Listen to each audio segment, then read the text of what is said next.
నమస్కారం. ఇప్పుడు ఏపీలో మనకి 2 నెలల్లో ఎలక్షన్స్ అయితే రాబోతున్నాయి. నెక్స్ట్ సీఎం ఎవరు వస్తే బాగుంటుంది అనుకుంటున్నారు?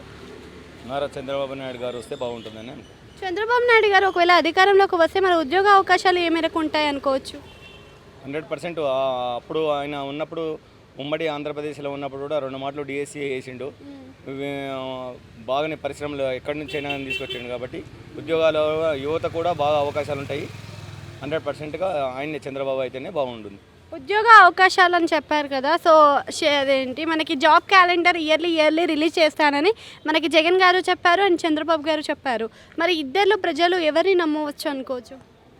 ఆ రోజు ఏదో జగన్ను నమ్మిండ్రు, మేము ఏదో ఒక్కసారి నాకు అవకాశం ఏంటి నేను ఏమో చేస్తానని అన్నాడు కాబట్టి ఏమి చేయలేడు. చంద్రబాబు నాయుడు చేసిన అభివృద్ధిని మొత్తము కూలగొట్టిండు ఆయన. అందుకని ఈరోజు యువత కూడా తెలుసు చంద్రబాబు నాయుడు గారు వస్తేనే మేము బాగుపడతాం, మాకు ఉద్యోగ అవకాశాలు వస్తాయి, రాష్ట్రం బాగుపడుతుంది అంటుంది. ఓకే, అంటే ఇప్పుడు ప్రస్తుతం ఉన్న జగన్ పరిపాలన మీకు ఎలా అనిపిస్తుంది? ఏపీలో ఉన్న జనాలను ఓటర్స్ను అడిగితే వాళ్ళే చెప్తారు ఆయన పరిపాలన ఎలా ఉంటుందనేది. రోడ్ల అభివృద్ధి కానీ మరి మనకి ఇచ్చిన పదవికి కరెక్ట్గా పనిచేస్తున్న వాళ్ళు ఎవరై ఉండొచ్చు అందులో?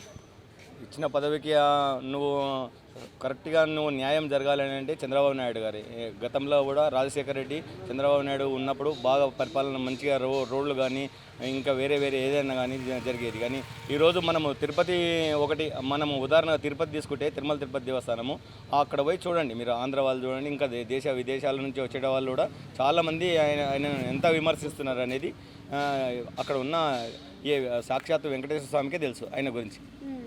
సో ఇప్పుడు నారా లోకేష్ యువగలం పాదయాత్ర చేస్తున్నారు కదా, ఆ పాదయాత్ర వల్ల మన ప్రజల్లో ఏమైనా మార్పు వచ్చిందనుకోవచ్చా? మార్పు వచ్చింది, 100%గా వస్తుంది మార్పు. ఈరోజు ఆయన జన్మదినం ఉంది కాబట్టి ఆయన కూడా శుభాకాంక్షలు ఈరోజు మీ టీవీ తరపున. థ్యాంక్ యూ అండి.